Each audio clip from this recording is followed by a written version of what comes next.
Hey everybody, welcome to Favorite Fits, hosted by me, Trevor Sikkema. Today we're looking at Drae Harris's mock draft 2.0 and looking at some prospect team fits that I really liked from Drae's mock. Starting with the Philadelphia Eagles at number 15, Drae had them taking Minnesota wide receiver Rashad Bateman.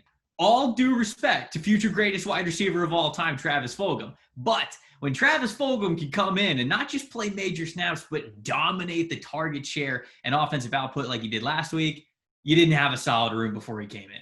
They needed a big-time playmaking X receiver to work with Fulgham and Rager, the tight ends, and the rest of that group. Another pick I really loved from Drae was him giving the New England Patriots Alabama defensive lineman Christian Barmore.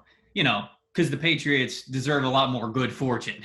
They've been great this season with Cam Newton, and that's been fun to see and should keep them pretty competitive moving forward. On the defensive line, though, they have Lawrence Guy, but he's over that age 30 hump now, and with no definitive interior presence around him, I really think Barmore would be a great addition to that multiple front. For the last selection, let's head to the second round where Drae had the Jacksonville Jaguars picking for the third time in this mock draft. He had them taking Miami tight end Brevin Jordan. Not only did I like the pick of Brevin Jordan because it addressed a big need, it also solidified three strong picks of Trey Lance and Dylan Radins before that one in round one.